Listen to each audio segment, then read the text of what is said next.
예, 두 번째 시간 들어갑니다. Recording in progress. 예, 이사야 7장 14절 인용구부터 들어갑니다.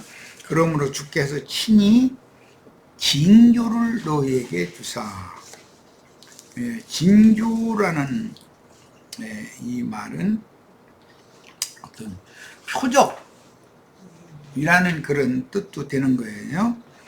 예, 징조를 너에게 주실 것이라. 보라, 처녀가 잉태하여 아들을 낳을 것이요 그 이름을 임마누엘이라 하리라.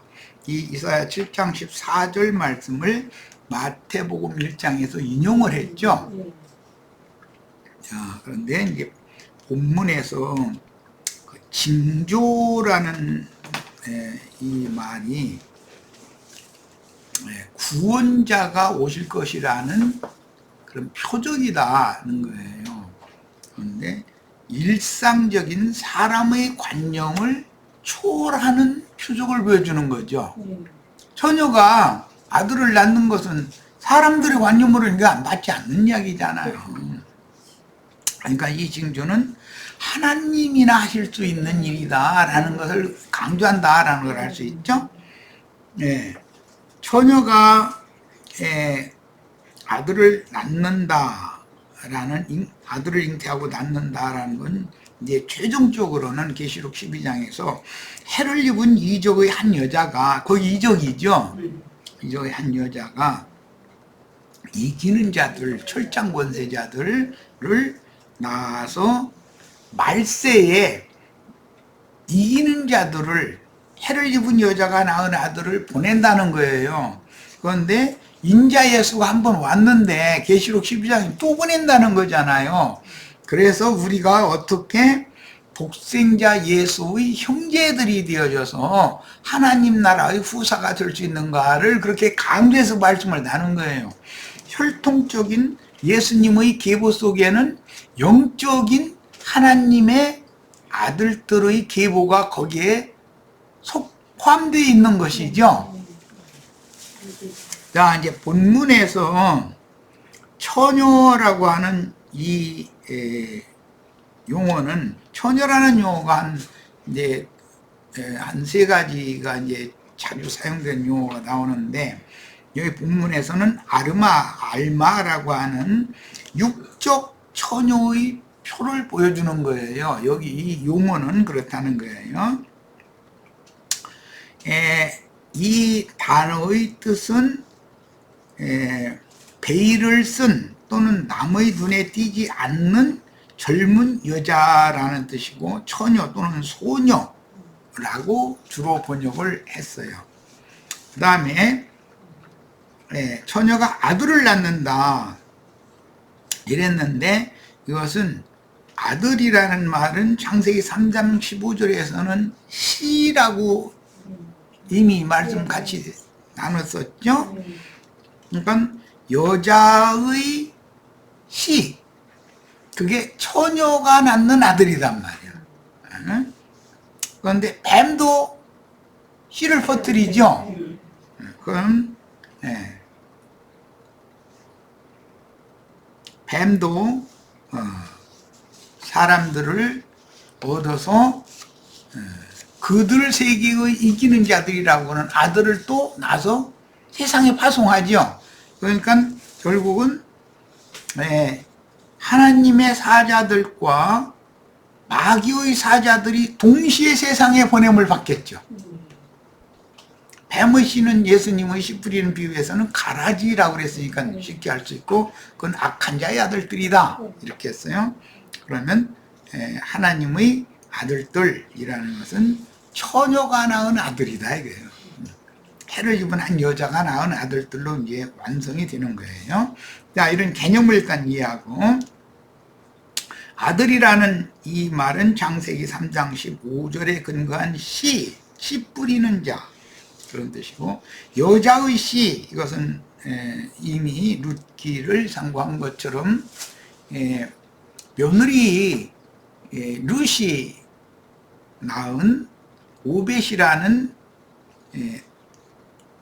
아들을 그 시어머니의 아들로 입적시키는 이야기. 이것은 애굽에서 요셉이 아스낫이라는 여자를 통해서 나온 두 아들을 야곱이 자기 것으로 입적시킨 것에서 기인하는 말이다. 이 말씀 나눴어요. 자, 이사야 7장 14절로 15절에서 버터와 꿀을 먹을 자들은 남은 자들이라고 그랬는데, 유다왕 그때 당시 역사적으로 아하스에게 북이스라엘과 아람 군대가 합세해가지고 남유다를 침공을 하니까 두려워서 벌벌 떠는 거예요. 그러니까 선지자 이사야를 보내가지고 두려워 떨지 말라. 여호와 하나님께서 지켜주신다고 그랬다. 보호해주신다고 그랬다. 구원해주신다고 그랬다. 그러니까 안 믿는 거예요. 그러니까 이제 도무지 그렇게 못 믿겠어. 그러면 인간으로서는 믿을 수 없는 내가 표적을 보여줄게. 징조를 보여줄게. 그 말이 무슨 뜻이죠? 처녀가 아들 낳는 거예요. 그것은 인간의 관념으로는 있을 수 없는 일이잖아요. 그런데도 아하스는 끝내 안 믿어주겠어요. 전에 구봉소 장로님 이야기 내가 이제 들은 바가 있는데, 지금은 북악산 터널이 굉장히 지금은 긴 터널이라서 굉장히 이제 넓게 해서 양쪽으로 차량통이 원활하겠네. 그때 당시는 이제 터널이 하나밖에 없는데, 북악산 저쪽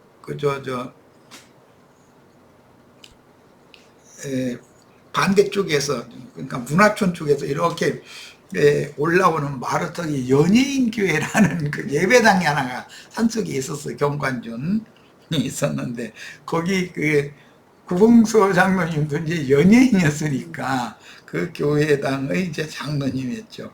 전도를 해도 사람들이 다른 건 다 믿겠는데, 난 성경에 처녀가 아들을 낳는데 그 아들이 예수라고 그러는 것은 도저히 못 믿겠다고, 자기가 전도하는 사람들이 도저히 못 믿겠다고 해서 하니까 구봉도 장로님이, 야, 마리아의 남편인 요셉도 믿는데 너는 왜 못 믿냐? 네가 마리아하고 아무 상관도 없는데 왜 못 믿는다고 하는데, 이러고도 이제 혼냈다고 하는 말을 들은 적이 있어요. 너무 재밌는 얘기죠. 아니, 약혼한 요셉도 믿는데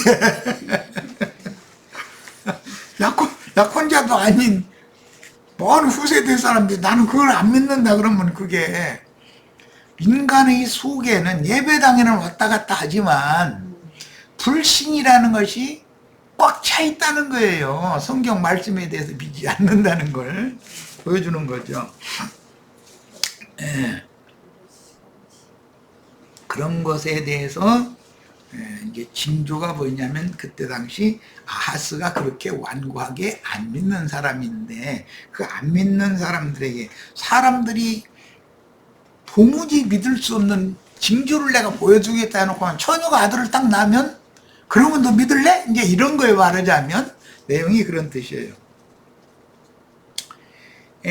선지자의 예언을 유다왕 아하스와 대신들이 여전히 불신하자 그러면 친히 처녀가 아들을 낳을 것이며, 여자의 씨가 버터와 꿀을 먹을 때에는 예언들이 이루어지리라 하는 징조를 유다 왕과 유다 왕실에서 왕을 뽑히라는 이제 대신들, 지도자들에게 보여주시겠다는 뜻으로서, 선지자의 예언 근거는 창세기 3장 15절에서 여자의 후손, 여자의 씨 이야기가 역사상에 이렇게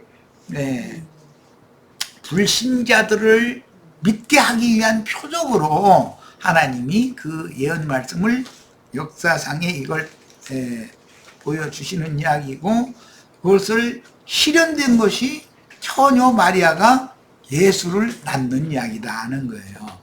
이거 이제 이런 전체적인 이제 내용과 그 문장의 흐름을 이해를 하면, 계시록 12장에 하늘에 해를 입은 한 이적의 여자가 철장 권세를 가진 사내 아이를 낳았다 그랬죠. 사내 아이를. 그런데 낳자마자 용이 그 앞에서 지켜 있다가 삼켜버렸다 그렇게 돼 있죠.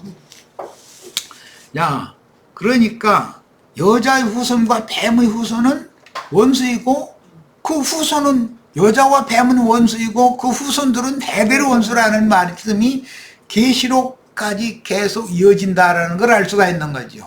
오늘날 우리들에게도 지금 이런 말씀이 응하고 있는 거단 말이에요. 자, 그 다음에 3페이지로 이제 넘어가겠습니다. 이런 예언의 근거는 창세기 3장 15절에서 여자의 후손, 이건 씨라는 용어이고, 뱀의 후손, 이것도 씨라는 얘기예요. 이거 이제 마태복음 13장에서는 천국의 씨와 악한 자의 아들들인 가라지 씨 이야기로 예수님이 예언을 하셨죠. 천국 동사 말씀에 이 말씀이 계속 교회 시대에 많은 무리에 앉은 큰 음료의 7머리 땅의 짐승들이, 그들도 마귀의 시잖아요. 마귀의 미혹하는 말을 받은 자들이잖아요. 그리고 세상에 보냄받은 자들이에요. 하나님의 진리의 말씀을 받고 세상에 인침을 받아서 세상에 또 다시 예언하도록 보내심을 받을 우리 형제 자매님들은 여자의 씨가 되는 얘기를 하는 얘기단 말이죠. 예수님만이 아니고. 자, 이 비밀스러운 예언이 시공을 초월하여 하나님의 아내인 유다 왕국과 주님의 백필인 교회로 주어지고 적용되는 여자, 여기 이제 알마와 그녀가 낳을 아들인 이기는 자들로 완성이 됩니다. 그러므로 마리아에게 성령께서 잉태시키고 해산시킨 인자에서는 모든 예언을 이루는 하나님이면서 사람이죠. 인자 예수는 모든 이기는 자들을 대표하며 마리아 역시 신앙의 정조를 어떻게 지키느냐 하면은 처녀성을 지키기 위하여 완전히 막 꽉 닫아놓고 절대로 열어주지 않는, 막 반역한다 이런 뜻도 있을 정도로 요셉이라네. 미리야. 모세의 누이 미리암과 같은 그런 철저한 처녀성을 지키는 사람을 성경에서는 마리아라고 그런다고요. 자, 이 처녀 마리아 이야기는 알고 보면 정조를 지키는 처녀 교회를 상징한 표적이 징조인 거죠. 자, 그럼 이제 설명이 다 됐어요. 히브리어 알마, 여성 복수형 명사로서 결혼 정년기의 여자들 혹은 결혼한 젊은 여자들, 노후를 쓴 여인들이라는 뜻이므로 출생적인 처녀인 나아라 또는 베툴라, 이 베툴라는 영적인 처녀를 말하는 것이고, 나아라라는 단어와 비교해야 하는데, 알마, 나아라 또는 이제 나르라고도 발음한다는 거예요. 베툴라, 이제 주로 크게는 처녀라는 용어가 세 용어가 나오는데, 구약 성경에서 동일하게 처녀로 번역되나 문장에 따라서 말하고자 하는 의도의 차이가 있다. 처녀라는 용어는 문장에 따라서 세 가지 뜻이 있다 이런 말이에요.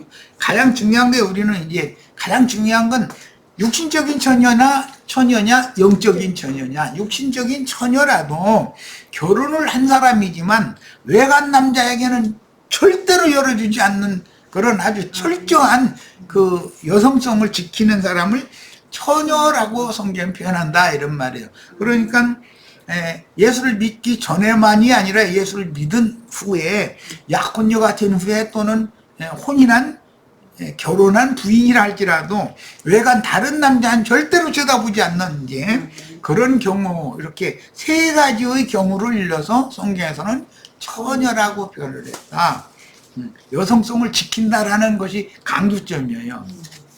그런데 베툴라라고 하는 이 영적 뭐 열처녀 등등 할 때 처녀 이스라엘, 처녀 시온 이런 건 영적인 용어거든요. 이제 여기는 그래서 그런 영적 처녀라고 할 때는 이것은 성경이 말하는 문장을 보면 이것은 영적인 처녀를 말한다. 육신적인 처녀는 영적 처녀를 설명하는 하나의 표상이 될 수 있지만 성경이 궁극적으로 말하고자 하는 처녀교회라는 말씀이 나오면 나는 정결을 지키는 정결한 한 처녀로 그리스도께 중매하려고 내가 이런 해산하는 수고를 다시 한다 이렇게 할 때 그런 처녀 마태복음 25장에 열처녀 비유가 나올 때 그 열처녀 이런 것은 전부 영적인 처녀들을 말하는 것이기 때문에 육신적인 처녀성이라는 것은 영적 처녀성을 설명하는 표상이 될 뿐이다 이 말이에요. 육신적인 처녀만이 천국을 상속받는다 만약에 문자대로 이렇게 하면은 그건 큰일 나는 거죠. 그러면은 결혼한 사람들은 예수 믿으면 안 되는 거죠. 믿어도 소용없고. 그러니까 성경이 말하고자 하는 의도를 우리는 정확하게 잘 파악할 필요가 있다는 거예요. 자, 이제 4페이지로 갑니다. 열왕기하 19장 21절 인용을 보겠습니다. 여호와께서 아수르 왕에게 대하여 이같이 말씀하시기를 처녀 딸 시온이 그랬는데 여기 처녀라고 할 때 이 처녀 딸 시온이라고 하는 것은 이스라엘 나라 정절을 신앙의 정절을 지키는 이스라엘 모든 백성들의 거처이잖아요. 시온성이라는 것이. 그런데 그 처녀 딸이라고 이렇게 표현을 했고 예루살렘의 딸 이런 표현도 또 나오죠. 그런 경우는 육신적인 처녀가 아니라는 걸 누구나 알 수 있지 않냐 이 말이에요. 말하고자 하는 의도는 영적 처녀성을 강조한다. 계시록 14장에 신랑이 어린 양에 서 계신 하늘의 시온산에 올라간 14만 4천은 정절을 지키는 자들이다 이렇게 돼 있죠. 그런 뜻이다 이게요. 그 베툴라라고 하는 용어는 처녀가 처녀성을 강력하게 지키는 의미도 있지만 부인이 여성성을 철저하게 지키는 그런 의미도 있다. 그런 말이에요. 자, 이제 이사야 37장 22절 여호와께서 그에게 대하여 같이 이르시되 처녀 딸 시온 이렇게 표현을 했어요. 예레미야가 2장 13절도 처녀 딸 시온이여 내가 무엇으로 네게 비교하여 너를 위로할까 이렇게 말하면 신앙의 정절을 지키는 선지자들의 신앙 노선을 끝까지 어떤 박해가 와도 끝까지 지키는 그런 신자들 전체를 일컫는 말이다 이거예요. 자, 그 다음에 예레미야 18장 14절에 처녀 이스라엘이 힘이 가증한 일을 행하였도다. 그럼 처녀 이스라엘이 처녀성을 지키지 않았다, 못했다 그 말이죠. 우상숭배를 겸하했다 이런 뜻인 거예요. 자, 예레미야 31장 4절 처녀 이스라엘아 여기도 마찬가지예요. 그 다음 예레미야 31장 21절에도 처녀 이스라엘아 이것은 영적 이스라엘이라는 뜻이지 육신적인 이스라엘을 말하는 육신적인 어떤 처녀를 말하는 것이 아니다. 육신적인 처녀는 영적 처녀에 대한 표상이 될 뿐이다 라는 말이에요. 성경이 궁극적으로 말하는 건 영적 처녀를 말하는 것이죠. 자, 이런 성경의 처녀라는 용어에 대해서 이해가 있어야 되겠어요. 자, 마태복음 1장 23절을 봅니다. 보라 처녀가 잉태하여 아들을 낳을 것이요 그의 이름은 임마누엘이라 하리라 하셨으니 이를 번역한덕 하나님이 우리와 함께 하십니다. 이제 이랬는데 아까 내가 마리아라는 여자는 하나님의 극진한 사랑을 받는다. 왜? 처녀성을 지키니까. 막 그냥 어떠한 경우에도 조금도 열어줄 마음이 없는 거예요. 오직 하나님 외에는. 이것은 영적인 처녀성의 강조점이 더 있다 그런 말이에요. 여기에서는 이제 순결한 여자를 모르는 순결한 남자의 경우도 처녀라고 한 이 용어, 헬라어 용어를 파르테노스라고 하는 이 용어를 남자의 경우도 사용을 했어요. 처녀라고 그랬어요. 처녀성. 그래서 흔히 사람들이 함부로 근접할 수 없는 빙산이나 높은 산꼭대기나 어떤 멀창한 산림 속이나 이런 데는 처녀림에 들어갔다. 처녀 봉우리를 누가 정복을 했다. 등 처녀라는 말을 하죠. 그런 것은 전부 의역하는 말이다. 뜻을 살려서 처음, 첫 그런 뜻이다 이거예요. 자, 이제 누가복음 1장 27절로 갑니다. 다윗의 자손 요셉이라 하는 사람과 약혼한 처녀. 파르테노스 이 이야기는 이것은 마리아라는 말로부터 시작해서 이것은 구약 성경에서 절대로 조금도 용납해주지 않는 그런 강력한 사람, 그걸 모세의 누이 미리암이라는 용어가 신약에 와서는 마리아가 됐어요. 이 마리아라는 것은 철저하게 정절을 지키는 처녀다, 그런 뜻이에요. 정절을 철저하게 지키는 처녀. 여기에서 이사야 62장의 이제 영적 의미를 살펴보기 위해서 헵시바와 뷸라라고 하는 하나님의 사랑하심을 받은 정결한 처녀와 결혼한 여자라는 그 두 가지가 다 처녀라고 한다. 심지어 남자도 영적으로 여자를 모르는 경우를 처녀라고 한다 이게 성경에서는. 그러니까 영적 의미를 잘 상고할 필요가 있어요. 고린도후서 11장 2절 봅니다. 내가 하나님의 열심으로 너희를 위하여 열심을 내노니 내가 너희를, 이건 고린도 교회를 바울 사도 하는 말이에요. 정결한 처녀로, 이건 영적인 말이지 육신적인 처녀가 아니잖아요. 한 남편인 그리스도께 드리려고 중매함이로다 이렇게 표현했어요. 여기 파르테노스라고 하는 이 용어는 히브리어의 베툴라라고 하는 영적 처녀, 처녀 이스라엘, 처녀 시온, 여기에서 헬라어로 번역을 한, 헬라어로 음력한 그런 용어예요. 마태복음 25장 1절 13절에 보면 열 처녀가 신랑 기다리는 얘기가 나오죠. 그러면 육신적인 처녀들이 아닌 것이죠. 이건 신앙의 정절을 지키는 자들이에요. 그런 뜻이에요. 성경에는 이와 같이 문장에 따라서 처녀라는 용어가 다양하게 사용되고 있으며 각각 다른 단어가 사용되므로 문맥에 따라서 육적 처녀와 영적 처녀인 순결한 여성을 빗댄 영혼의 순결성을 강조하는 참 이스라엘이라고 그러죠. 교회에 영적 순결성을 지키는 교회를 상징하는 문장을 바르게 이해할 필요가 있습니다.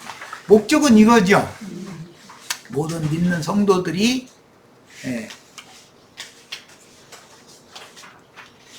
영적 진리를 지키는 거예요. 뱀의 미혹을 절대로 용납해 주지 않는 거예요. 그런 사람들을 처녀들의 교회가, 처녀들의 모임, 처녀교회 이렇게 말한다는 거예요. 그러니까 음녀교회와 이제 처녀교회는 반드시 반대되는 용어이겠죠. 특히 이스라엘의 구속, 예루살렘의 구속과 관련되는 처녀라는 용어는 여호와께서 태를 고쳐주신 여자라는 뜻으로서 육신적인 처녀가 아니죠. 태를 치료받았다라는 개념이라는 거예요.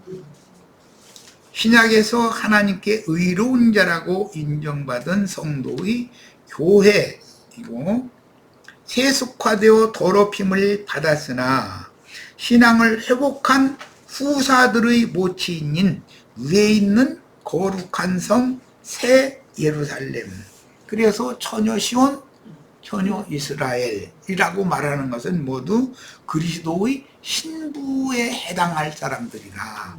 그런 정절을 지키는, 이건 진리의 미혹의 영을 거부하고 미혹의 영을 이기는 자들의 교회를 의미한다 이런 거죠. 신약 성경에서 요셉과 정혼하였으나 동침하지 않은 여자였던 처녀 마리아는 구속하실 예루살렘, 구속하실 이스라엘을 대표하는 처녀이므로 육신적인 처녀로만 해석하고 그걸로 끝내면 안 된다 이거예요. 그 처녀성을 가지고 영적 처녀인 정결한 한 처녀와 혼인을 해서 어린 양의 신부로 삼고 신부의 신랑이 되실 예수에 대해서 말하고자 한다 그런 말이에요. 자, 그러므로 예수님은 항상 마리아를 여자여라고 부르죠. 이 여자여라는 말은 이시 이제 히브리어로 창세기 2장 23절에 남자에게서 취하였은즉 여자라 하리라 거기에서 나온 말이고, 창세기 3장 15절에는 여자의 후손 뱀의 후손 할 때 그 여자라는 말인데,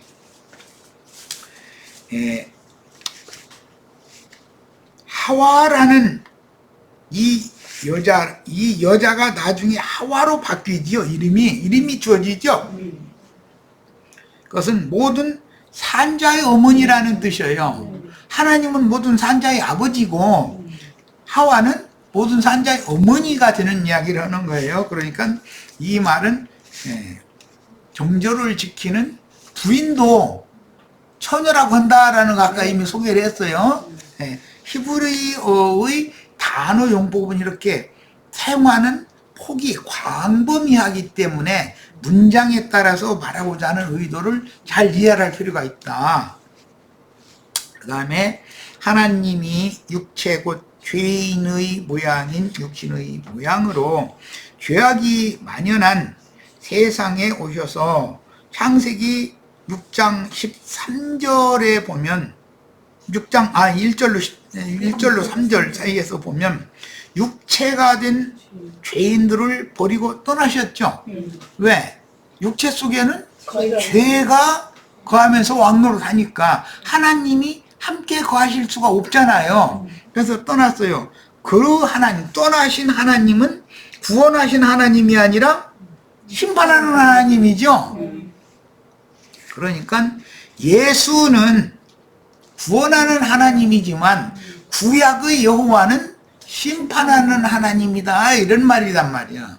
모세의 하나님은 심판주가 되는 것이고 예수의 하나님은 구원주가 되는 얘기를 하는 거예요. 자, 이 개념 이해를 잘 하셔야 됩니다. 떠나신 야훼 하나님께 버림받아 죽은 죄인들에게 영적 생명을 주어서 모든 산자들과 함께 영원히 거주하러 돌아오실 징조, 구원자로 오실 징조는 처녀가 잉태하여 아들을 낳는 것이다.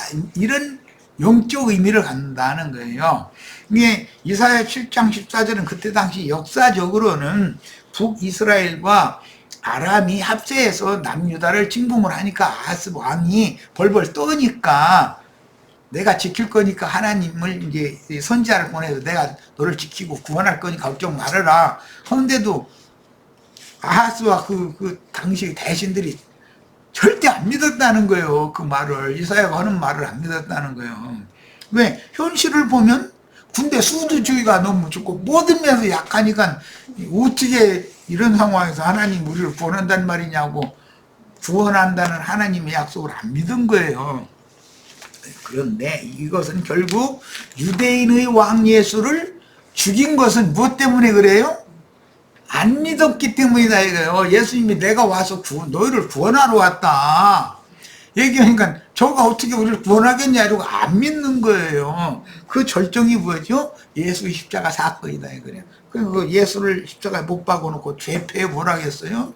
유대인의 왕 예수, 그는 죽여야 된다고요. 그럼 불신이다 이거예요. 불신. 세상에 아기 예수로 올 때도 유대인의 왕으로 나시니가 어디 계시뇨? 동방의 박사들은 유대인의 왕이 났다고 그랬죠. 주 죽을 때도 유대인이 왕으로 죽었어요. 그런데 이것은 다 구약 성경의 예언을, 무슨 예언? 불신자들에 대한 예언이다. 이사야 선지자를 통해서 전한 복음을 누가 믿었냐? 안 믿는다. 그러면 예수님이 전한 복음을 누가 믿냐? 오늘날 우리가 증거하는 이런 말씀, 마태복음 1장 하는데 왜 이렇게 오래 해? 이런 얘기만 하고 앉았어. 아직도 할 얘기가 얼마나 많지만 나는 최대한 이게 빨리빨리 해서 일단은 족보 이야기에 대한 인식을 시킨 다음에 본문 말씀으로 빨리빨리 들어가려고 그러는 건데, 처녀인 마리아를 통해서 성령이 하나님의 아들의, 성령이신 하나님의 아들의 씨가 그리스도라는 말은 메시아라 칭하는 인자 예수로 팔레스타인 땅에 오실 때 처녀 마리아의 태를 빌려서 육신의 모양인 사람으로 나심으로, 사람으로 오셨지만 예수의 영은 처음부터 성령으로 잉태된 것이지 죽은 영이 아니죠. 처음부터 산 영이었었죠. 모든 인간들은, 아담 세계 인간들은 영적으로는 다 죽은 영이었었어요. 이게 이렇게 중요한 거예요.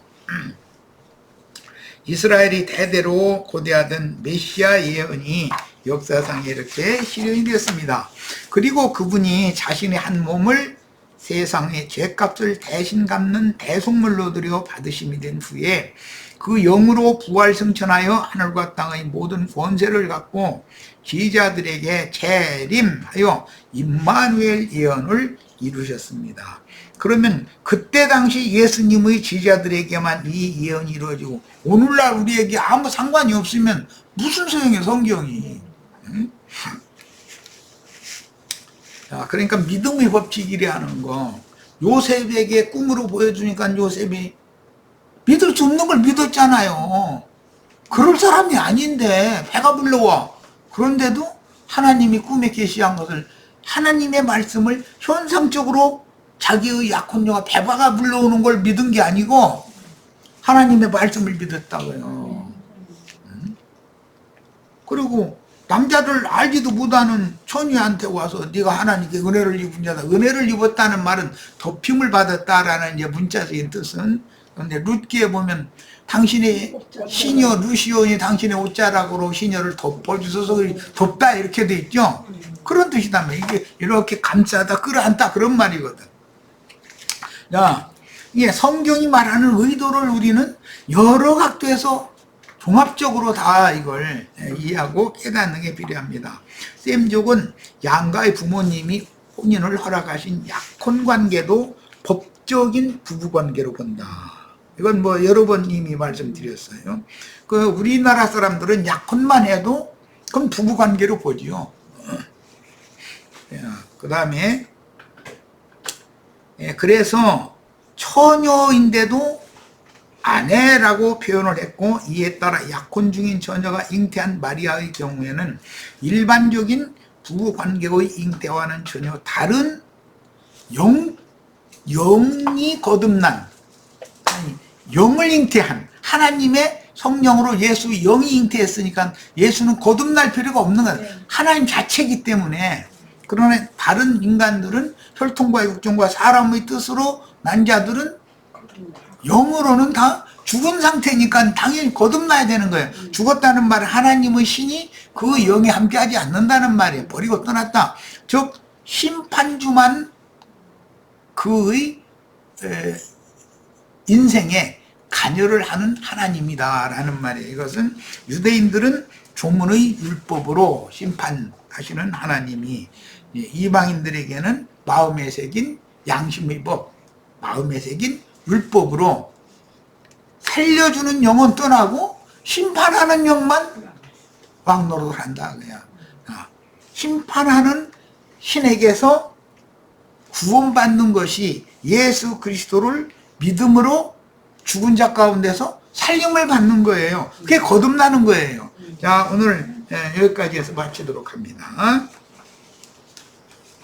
Recording stopped.